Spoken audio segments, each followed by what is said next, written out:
அனைவருக்கும் வணக்கம். நாம் இன்று 57வது அதிகாரம் வெறுவந்த செய்யாமை என்கிற தலைப்பை தொடங்குகிறோம். வெறுவுதல் என்றால் அஞ்சுதல் என்று பொருள். வெறுவுதல் என்பதற்கு அஞ்சுதல் என்று பொருள். செய்யாமை என்று 2 அதிகாரம் ஏற்கனவே நம்ம இன்னா செய்யாமை 32வது அதிகாரம் பார்த்தோம். இப்ப இங்கே வெறுவந்த செய்யாமை. இந்த வெறுவந்த என்றால் என்னவென்று புரியவில்லை. வெறுவுதல் என்றால் அஞ்சுதல் என்று பொருள். இதுக்கு திருக்குறள்ல இருந்து ஒரு அகச்சான்று பார்ப்போமா? பின்னால பார்க்க போறோம். 599வது குறள், ஊக்கமுடைமை 9வது குறள்.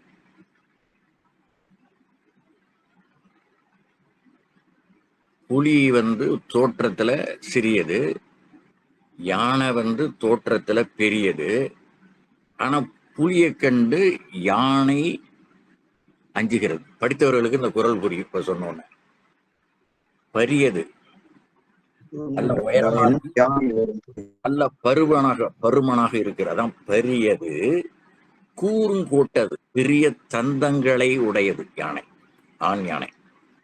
பரியது கூறுங்கோட்டது ஆயினும் யானை வெறும், யானை பயப்படும். எப்ப புலி தாக்குறின், புலி என்ன பண்ணா நேரா வந்தா இது அடிச்சிடும், யானை அடிச்சிடும். ஆனால் புலி நேரடியாக வராது, அது தந்திரமுடையது. அதனால பின்னாலே இருக்கிற அந்த வாளின் பகுதியை பிடித்து ஏறி அந்த தலைப்பகுதி மத்தகம் என்று சொல்வார்கள். தலையிலே இப்படி பட்டையா இருக்கும். நீங்க பார்த்துருப்பீங்க, குழந்தைகள்லாம் பார்த்துருப்பீங்க. அந்த யானையினுடைய தலையின் மேல் பகுதி பட்டையா. அந்த இடம்தான் அதற்கு உயிர் நிலை. அதுல ஓங்கி தன்னுடைய கைகளால், முன்னங்கால்களால், ஒரு காலால தட்டினாலே போதும், யானை செத்து போயிடும். அதனால புலியை கண்டு யானை பயப்படும். அதான் வெறு வந்த செய்யாமை. ஒரு அரசன் மக்களுக்கு இனிய தோற்றத்தை உடையவனாக காட்சியளிக்க வேண்டும். அவருடைய முகத்தை பார்த்து கொண்டே இருக்கலாம் போல் இருக்கிறது என்கிற மாதிரியான தோட்டம், புன்னகை தவழ இருக்க வேண்டும்.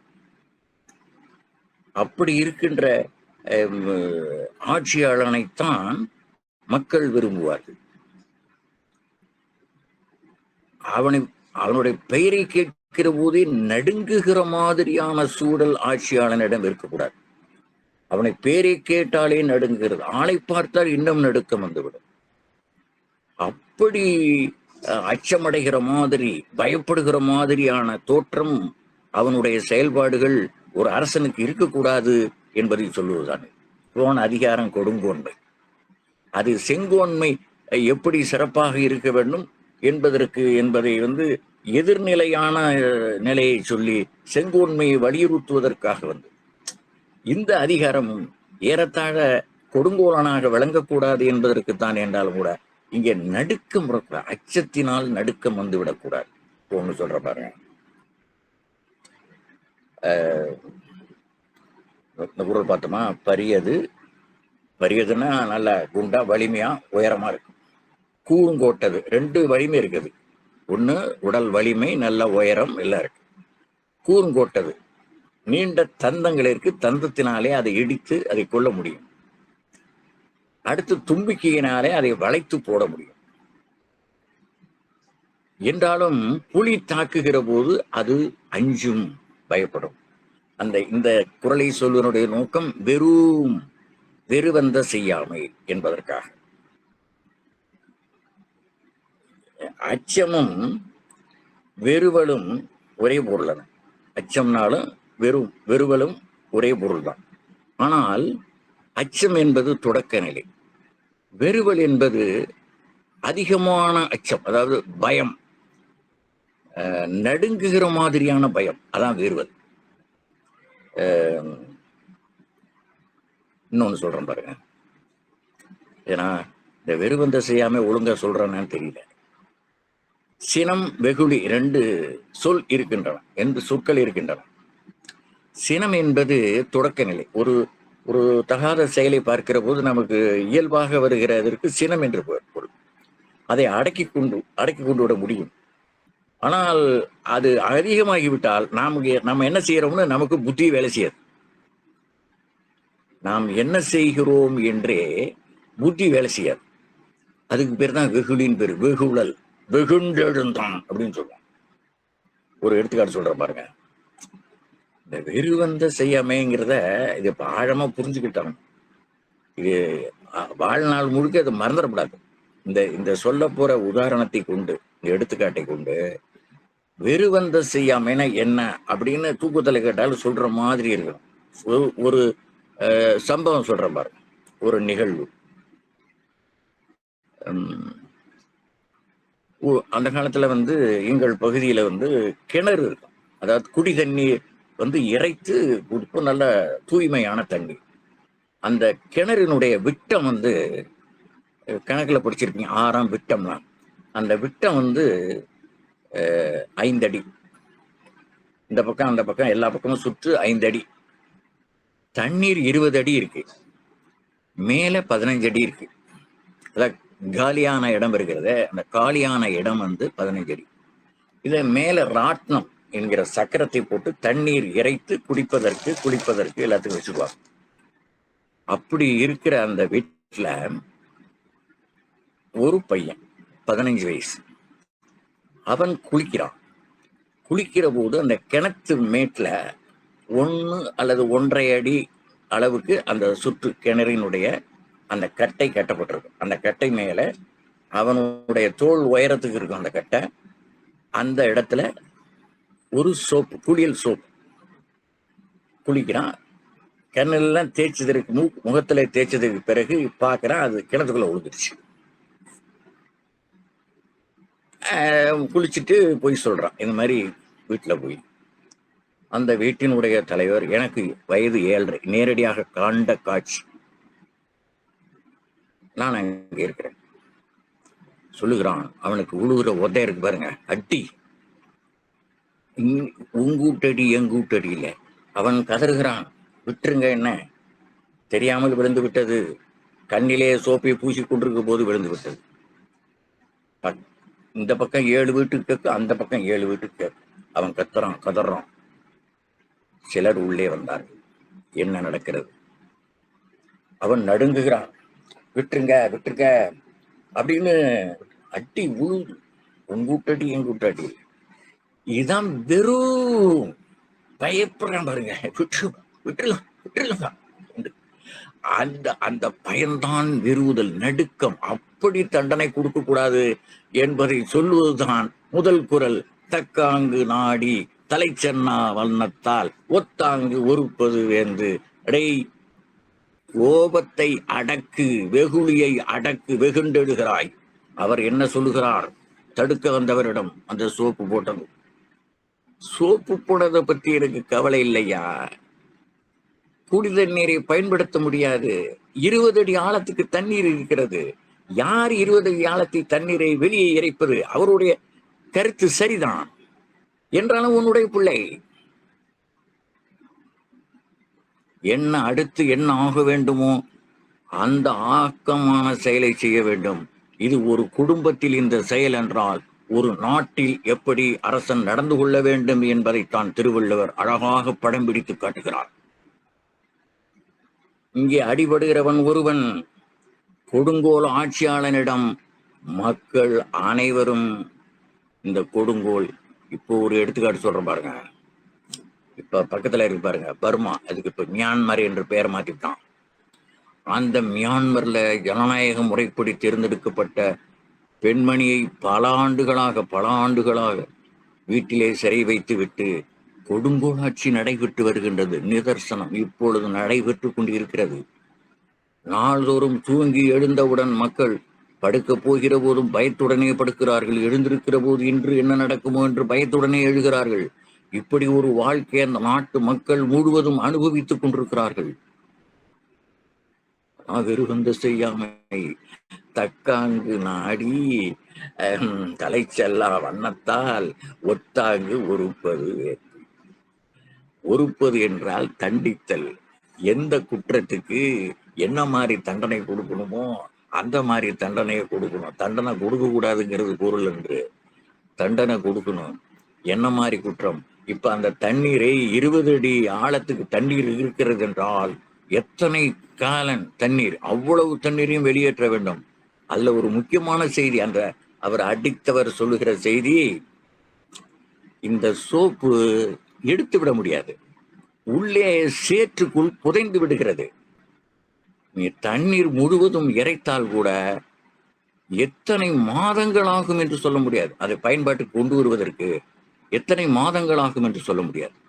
அதனால 3 பேரை வரவழைத்து எவ்வளவு செலவு பாருங்க. எல்லாம் அவரு ஆராய்ச்சி பண்ணி தான் அடிக்கிறார்.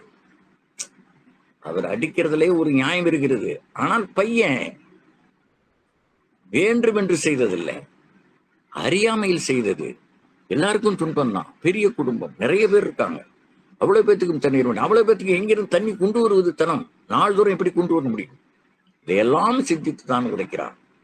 ஆனால் அதை 3 பேர் கொண்டு வந்து உள்ளே புகுந்து, இதெல்லாம் மணிக்கணக்கில் ஆகிறது. அவனை தேடணும், எங்கே இருக்கிறார் என்று பார்க்கணும், அவன் வேற வேலைக்கு போகாம இருக்கணும். இப்படி இவ்வளவு சூழல் இருக்கு. தேடி கொண்டு வந்து அந்த சோப்பை எடுக்கிறான். கால்வாசி, முக்கால்வாசி கரைந்து விட்டது. என்றாலும் பரவாயில்லை, அதை எடுத்து விட்டான். அதோடு தூர் எடுக்கிற வேலையும் செய்ய சொல்லிவிட்டார். அதுக்கு தனியா கூலி. தூர் எடுத்து விட்டால் ஊறுகிற போது புதிய தண்ணீர் ஊறும். என்றாலும் ஒரு 3-4 நாட்களுக்கு அந்த சோப்பினுடைய நுரை வந்து கொண்டேதான் இருந்தது. இந்த காட்சி ஒரு நேரத்திலே பயத்தின் காரணமாக உயிர் போவதற்கு கூட வாய்ப்பு உண்டு.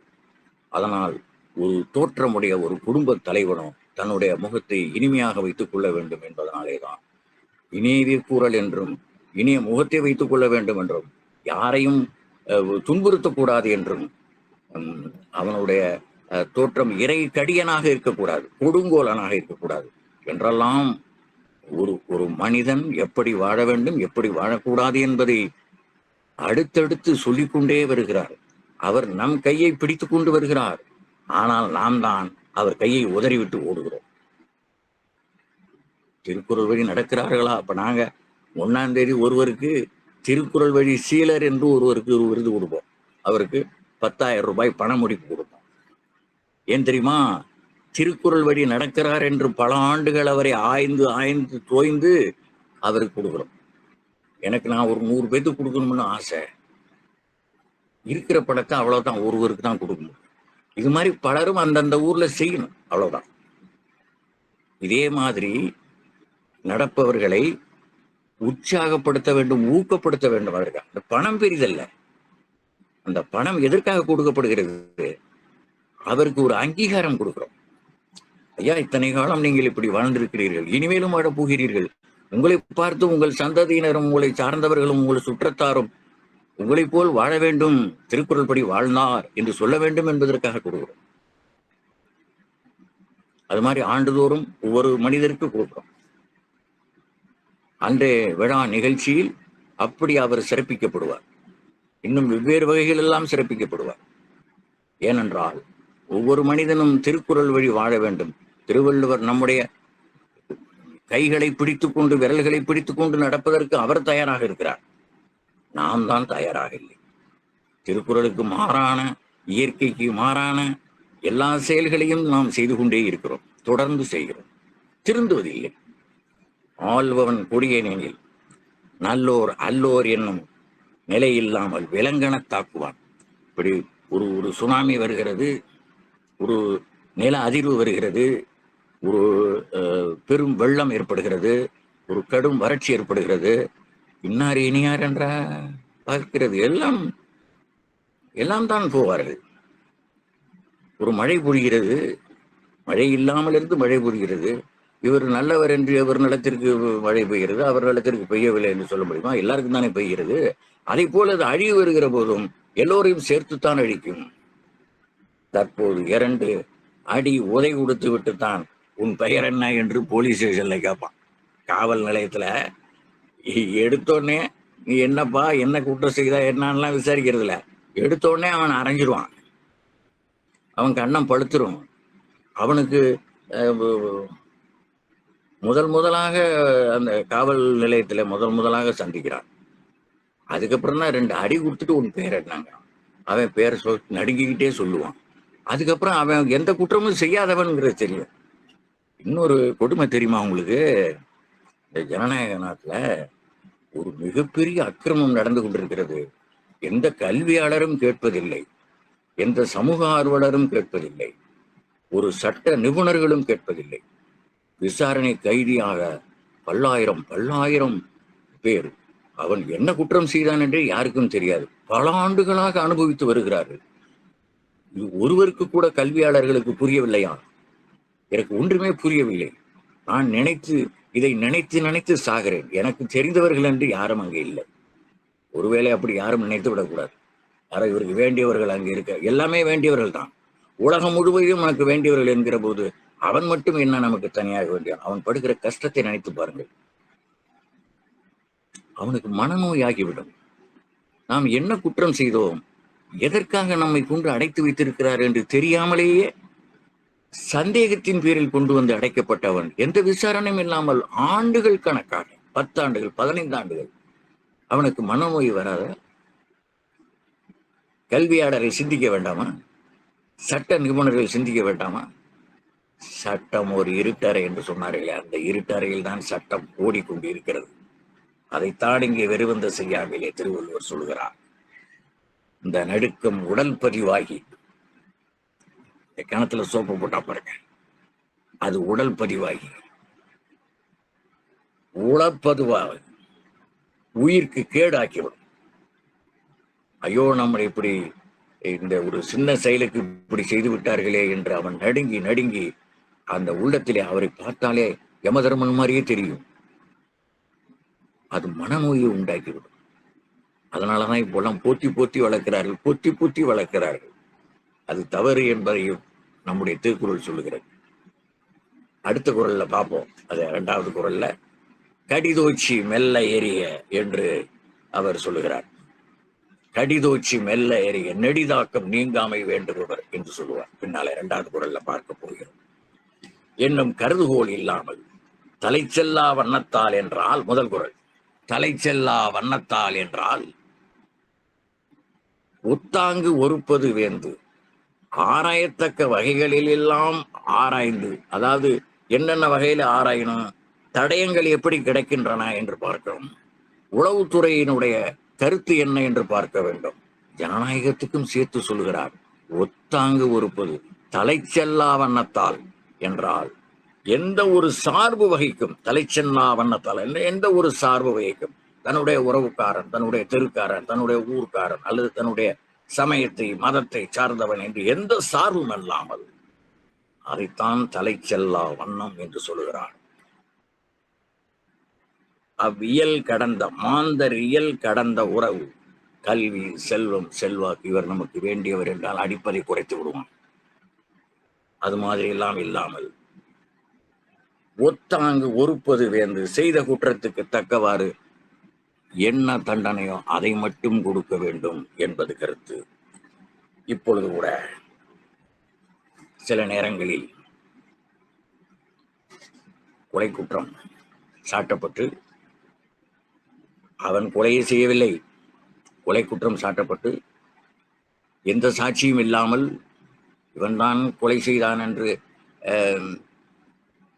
சாட்சியங்களை எல்லாம் ஜோடித்து எல்லாம் செய்கிறார்கள் அல்லவா? கடைசியில் பார்த்தால் அவன் தூக்கு தண்டனை நிறைவேற்றுவதற்கு முன்னால் யாரை கொலை செய்தான் என்று சொன்னாலும் அந்த கொலை செய்யப்பட்டவன் உயிரோடு வந்து நான் கொலை செய்யப்படவில்லை என்று அவன் சொல்லுகிறான். அப்ப நீதி எங்க போச்சு? இப்பொழுதும் நடந்து கொண்டிருக்கிறது. இந்த மாதிரியான செயல்கள் நடந்து கொண்டிருக்கின்றது. இதை திரைப்படங்களிலும் எடுத்து காட்டியிருக்கிறார்கள். அப்போ தக்காங்கு நாடி தலைச்செல்லா வண்ணத்தால் ஒத்தாங்கு ஒருப்பது வேந்து, நன்றாக தீர ஆராய். தக்காங்கு நாடி, உளவுத்துறையை நன்றாக கேள், திரும்ப திரும்ப கேள். ஆனால் நீ வாய்தாவுக்குத்தானே முன்னுரிமை கொடுக்கிறாய். வாய்தா வாய்தா என்று 22 ஆண்டுகள் கழித்து தீர்ப்பு சொன்னால் அது என்ன ஆகும்? ஆராய வேண்டியதுதான். ஒரு வழக்கை 22 ஆண்டுகளா ஆராய்ந்து கொண்டிருப்பான். என்ன சட்டம்? இதுதான் தக்காங்கு நாடி தலைச்செல்லா வண்ணத்தால் என்றால் தனக்கு சார்ந்தவர்களோ அவர் வேண்டியவர் வேண்டாதவர் என்ற பேதாபேதமின்றி நீ தீர்ப்பு சொல்ல வேண்டும் என்பதுதான். ஒத்தாங்கு ஒருப்பது வேண்டும், அதற்கு தகுந்த தண்டனை வழங்க வேண்டும் என்பதுதான் அந்த முதல் குறளுடைய கருத்து. தக்காங்கு நாடி தலைச்செல்லா வண்ணத்தால் ஒத்தாங்கு ஒருப்பது வேந்து. ஒத்து ஆங்கு ஒருப்பது வேந்து. ஒருப்பது என்றால் தண்டித்தல் என்று பொருள். அடுத்து 2, கடிதோச்சி மெல்ல எரிய நெடிதாக்கம் நீங்காமை வேண்டுபவர். நெடிதாக்கம் நீங்காமை வேண்டுபவர் கடிதோச்சி மெல்ல எரிய. படிக்கிறது மாதிரி கை ஓங்கும், பக்கத்துல போய் லேசப்படும்.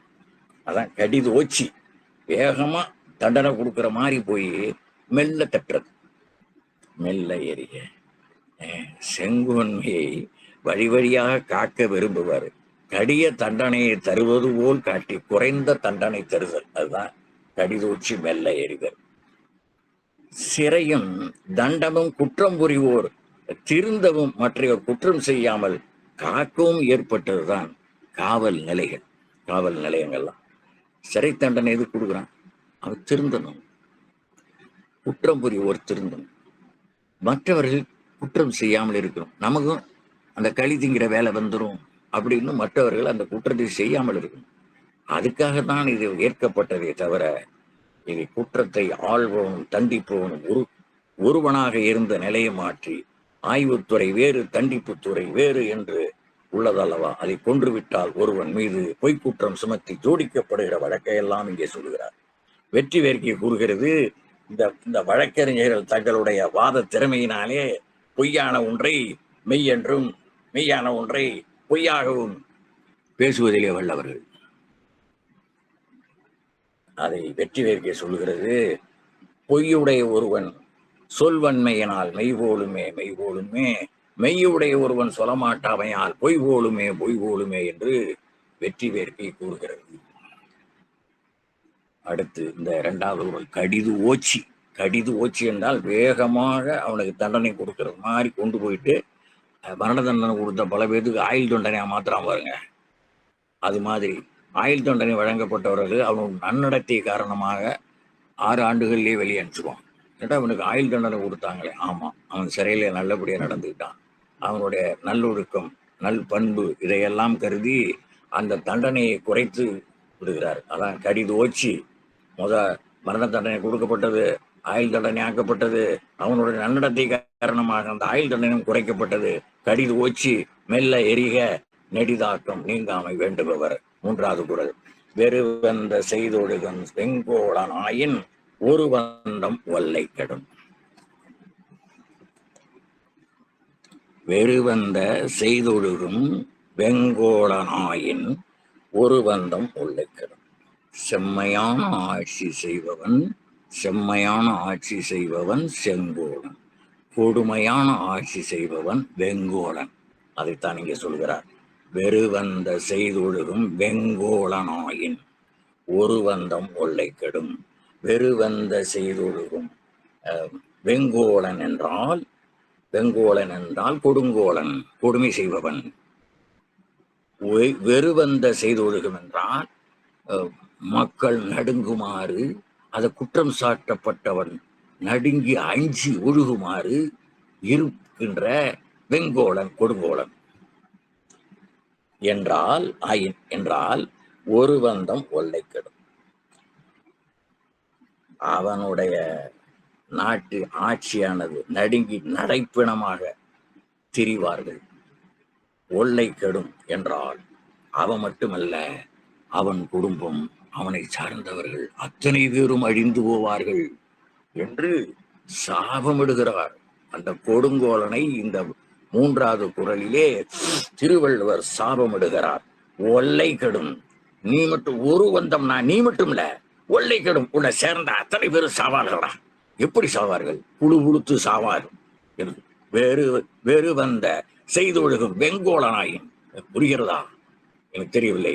வேறு வந்த செய்தொழுகும் என்றால் கொடுமையான ஆட்சி புரிகின்ற பிறர் நடுங்குமாறு, வெறுவந்த பிறர் நடுங்குமாறு, மக்கள் நடுங்குமாறு ஆட்சி செய்கின்றவன் கொடுங்கோடனாக இருப்பானேயானால், கொடுங்கோடனாகத்தான் இருக்கிறான். ஏனென்றால் பிறர் நடுங்குமாறு அவன் ஆட்சி செய்கிறான். ஒரு பந்தம் அவன் ஒருவன் மட்டுமன்று, அவன் குடும்பமே கெட்டொழியும், நாசமாக போய்விடும் என்று இந்த குரல் மூலமாக அவனை சாடுகிறான். ரஷ்ய நாட்டிலே இப்படி பாரதியார் பாடுகிறான். பெரிய பாட்டு. நான் 2 வரி மட்டும் சொல்றேன், 2 அடி மட்டும் நான் சொல்றேன். சார் மன்னன் ரஷ்ய நாட்டிலே கொடுங்கோலனாக ஆட்சி புரிந்தான். சார் மன்னன். இது எப்படியோ ஒரு வசதியும் இல்லாத அந்த காலத்துல, இப்போ அடுத்த வினாடி ரஷ்யாவில் என்ன நடக்குது, உக்ரைன்ல என்ன நடக்குது, காசாவில் என்ன நடக்குது என்றெல்லாம் தெரிந்து விடுகிறது. இந்த செய்திகளை எல்லாம் அறிந்து கொள்ள முடியாத அந்த காலத்திலேயே பாரதி பாடினான், மாகாளி பராசக்தி உருசிய நாட்டின் கடைக்கண் வைத்தாளங்கே, ஆஹா என்று எழுந்தது பார் யுகப்புரட்சி என்று கொடுங்கோலன் அலறி விழுந்தான். அந்த சார் மன்னன் அலறி விழுந்தான். அப்படிப்பட்ட மக்கள் புரட்சி எழுந்தது என்பதை ஒரு 24 வரிகளிலே நீண்ட நெடிய பாடலாக சொல்கிறார். நான் 2 அடிகளை மட்டும்தான் இங்கே நான் சொன்னேன். இப்பொழுதும் உருசியா நிம்மதியா இல்லை. இப்ப இல்லை, கடந்த 2 ஆண்டுகளாக அந்த நாட்டின் உறுப்பு நாடாக இருந்து இப்ப தனி நாடாக இருக்கின்ற உக்ரைன் அந்த சிறிய நாட்டோடு போர் புரிந்து 2 நாட்டு மக்களும் அல்லல் பட்டு அவதி உற்று வாழ்கிறார்கள் என்கிற செய்தி நமக்கு வேதனை தருகின்ற சூழலை ஏற்படுத்தி இருக்கிறது. இதை அந்த காலகட்டத்திலேயே ஜார் மன்னன் வீழ்ந்தான் என்பதை அதற்கு நம்முடைய மாகாளிதான் உதவி செய்தாள் என்று அவன் பராசக்தியை வழிபடுகிறவன் என்பதனாலே மாகாளி பராசக்தி உருசிய நாட்டில் கடைக்கண் வைத்தால் போலும். ஏனென்றால் அவள் உலகத்தையே புறப்பவள், ஒரு நாட்டு அரசன், அந்த நாட்டுக்கு மட்டும்தான் அரசன், வழிபடுகிற தெய்வமானவன், இறைவனானவன், உலகம் முழுமைக்குமான அரசன் என்பதனாலே அந்த உருசிய நாட்டில் கடைக்கண் வைத்தாள் என்னுடைய மாகாளி பராசக்தி என்று பாடுகிறான். என்று எப்படி அழகா சொல்றான் பாருங்க. என்று எழுந்தது வார் யுகப்புரட்சி, கொடுங்கோலன் அலறி வீழ்ந்தான். இதான் வெறுவென்ற செய்யாமை. அதை பாருங்கள். வெறுவென்ற செய்தொழுகும் வெங்கோலனாயின் ஒருவந்தம். இன்னும் 3 மணித்துளிகள் உள்ளன. 4வது குறள் பார்ப்போம். இறை கடியன் என்று உரைக்கும் இன்னாச்சொல் வேந்தன் உரைகடிக்கு உள்ளைக்கடும். இந்த இறை உரை நுண்ணே வேறொரு செய்தி உங்களுக்கு நினைப்புக்கு வரணும். நம்ம 559வது குறள்ல தான் பார்த்தோம். உரைகோடி என்று பார்த்தோமா? உரைகோடி என்று பார்த்தோம். இங்கே பாருங்க, இறைகடியன் உரைகடிகி என்று வருகிறது. இறை கடியன் என்று உரைக்கும் என்ன சொல் வேந்தன் உரைகடிகி உள்ளைக்கடும். இந்த உரைகடிகின்னா ஆடும் நாளையும் வாழும் நாளையும் குறைய செய்தல் என்று பொருள். யாருக்கு? இறைகடியன். தோற்றத்திலும் சரி, அவனுடைய செயல்பாடுகளிலும் சரி, பிறருக்கு துன்பத்தை விளைவித்துக் கொண்டே இருக்கின்ற வேந்தன் அரசன். உரைகடிகி உள்ளை கெடும். அவன் ஆளும் நாளும் வாழும் நாளையும் குறைய செய்துவிடும். இவன் எப்ப காலியாவான் என்று மக்கள் பிதற்றுகிற அளவுக்கு அவன் கொடுங்கோலனாக இருப்பானே, ஆனால் அவனுடைய ஆட்சியினுடைய ஆயுளும் குறையும், அவனுடைய வாழ்நாளும் குறையும் என்பதை எல்லாம் சாபந்தம் கோபமா சொல்றார். குறைவதோடு அவனுடைய ஆட்சியும் ஒழியும். நம்மை ஆட்சி புரிவன் காட்சிக்கு எளியனாக இல்லாமலும், கடுஞ்சொல் உடையவனாக அருள வேண்டிய விடத்து அருள் புரியாமலும், அறம் காமல் போற்றா குடிமைக்கு உதவா கடுமையாளனாக இருப்பவனை இறை கடியன் என்கிறார். உள்ளை கெடுமென்றால் விரைந்து கெடுவான் என்று பொருள். 1000 வாழ்த்துதல் ஒரு பூனையையும் யானையாக்கும். 1000 பேர் வாழ்த்தினார்கள். ஏன் எல்லாரும் வாழ்த்துங்கள் என்று பெரியவர்கள்ட்ட முடிவு கொடுக்குறாங்க பாருங்க. இந்த வாழ்த்துதல் ஒரு பூனையை யானையாக்கும். ஒரு கடுஞ்சொல், இவன் நல்லா இருப்பானா என்று வைவார்களே, ஆனால் யானையையும் பூனையாக்கும். என்ன பொருள்? யானை போன்ற வலிமை உடையவன், யானை போன்ற செல்வம் உடையவன் எல்லாம் இருந்தும் இவனுடைய தீச்செயல்களால் இவன் வீழ்ந்தான் என்பதுதான் அது. யானையும் பூனையும் உதாரணம் காட்டுவதனுடைய நோக்கம் பூனை போன்று சிறிய அளவில் இருந்தாலும் அவனுடைய நற்செயல்களால் அவன் உயர்ந்து விளங்குவான். இவன் பூனை போன்ற யானை போன்ற செல்வமிக்கவனாக வலிமை மிக்கவனாக இருந்தாலும் இவனுடைய மற்ற மக்கள் வசைபாடுகிறார்கள். அப்படி வசைபாடுகிற காரணத்தினாலே அவன் வீழ்ந்து விடுவான் என்பதையும் இந்த எடுத்துக்காட்டின் மூலமாக பார்த்தோம். அதற்கு எப்படி இருந்தார் இப்படி ஆகிவிட்டாரே என்று மெலிந்தாலும் வழிந்தாலும் மக்கள் பேசுவார்கள். சொல் என்பதற்கு கூற்று என்று ஒரு பொருள். கூறினான் என்று சொல்லுகிறோம் அல்லவா, அது கூற்று. அந்த கூற்று என்றால் யமன் என்று ஒரு பொருள், கூற்றுவன். இங்கே சில பேர் சொல்லுகிற சொற்கள் சுடுகிற மாதிரி இருக்கும், நெஞ்ச பிளக்கிற மாதிரி. அதனாலதான் தீயினால் சுட்டவன் உள்ளாரும் ஆறாவது நாவினால் சுட்டவடு என்று அந்த அடக்கமுடத்தில் சொன்னார். இங்கே சொல்லுகிற போது ஒருவனுடைய மனதை துளைக்கிற மாதிரி வடுவாக இருக்கும். எப்பொழுதும் எந்த காலத்திலேயும் அந்த ஒரு சொல் மாறாது. அதே போல யாகாவாராயினும் நாகாக்க காவாக்கால்.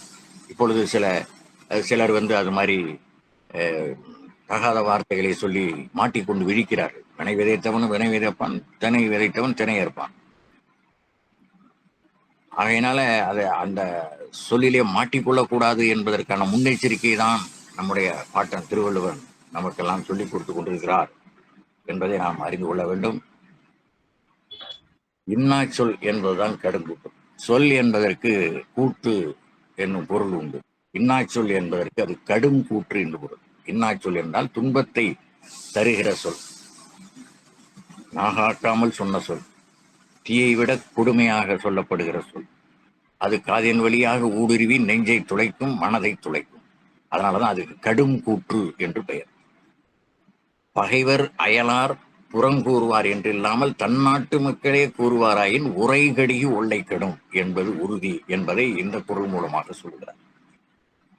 பாவேந்தருடைய புரட்சி கவி என்று ஒரு சிறு காப்பியமாக எழுதியிருக்கிறார். அதிலே ஒரு நாடக காட்சி, நான் ஒரே மணித்துளியில் அதை முடித்து விடுகிறேன். புரட்சி கவி என்று பாவேந்தர் பாரதிதாசன் எழுதிய ஒரு சிறு குறுங்காவியம். அதிலே ஒரு ஒரு பாவலன் மிகச்சிறந்த கவிதைகளை தரக்கூடியவன். அந்த கவிதை ஆற்றலை தன் மகள் பெற வேண்டும் என்று ஒரு அரசன் விரும்புகிறான். ஒரு மாற்று ஏற்பாடு செய்து திரைக்கு இருவருக்கும் இடையிலே திரையிட்டு இல்லாத பொல்லாததை எல்லாம் 2 பேருக்கும் சொல்லி 2 பேரும் சந்திக்க முடியாமல் அவர் சொல்லிக் கொடுப்பதை இவர் கேட்டு பயன்பெறுகிற மாதிரி ஒரு ஏற்பாடு செய்தார். அது பின்னாலே அவர்களுக்கு ஒருவரை ஒரு விரும்புகிற சூழல் வந்தது. அப்ப சூழல் வருகிற போது 2 பேர்த்தையும் கொள்வதற்கு அவன் முடிவெடுக்கிறான். தன்னுடைய மகள் இளவரசியையும் அந்த பாவலனையும் அந்த கவிஞனையும் கொள்வதற்கு ஒரு கொடுங்கோளான ஒரு செயலை செய்வதற்கு அந்த அரசன் முயலுகிறான். இது அந்த புரட்சி கவியினுடைய உட்கருத்து. அப்பொழுது மக்கள் வெகுண்டு எழுகிறார். இது ஒரு குற்றமா?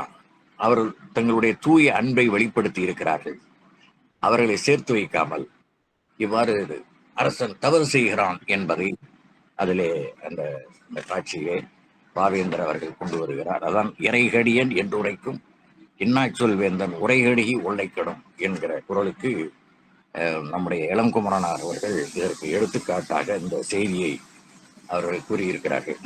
அடுத்து 5வது குறள், அருஞ்செவ்வி இன்னா முகத்தான் பெருஞ்செல்வம் பேய் கண்டான் அது உடைத்து.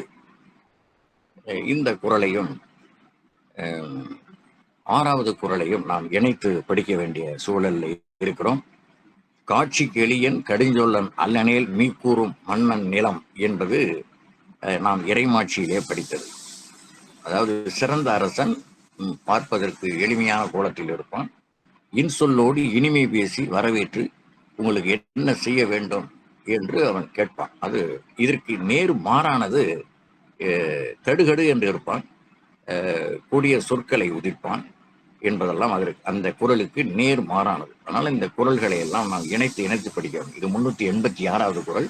இதோடு கூட யாகாவாராயினும் தீயினால் சுட்டப்படும் இந்த 2ஐயும் கூட சேர்த்து படிக்கலாம். இந்த 3 குறள்களுக்கும் 3, 4, 5, 6 3 குறள்களுக்கும் இந்த 127, 129வது 2 குறள்களையும் நாம் இணைத்து படிக்க வேண்டும். இணைத்து அந்த கருத்தையும் சேர்த்து பார்த்தால்தான் முழுமையாக பொருள் விளக்கும். அருஞ்செவ்வி இன்னா முகத்தான் பெருஞ்செல்வம் பேய் கண்டன்னது உடை.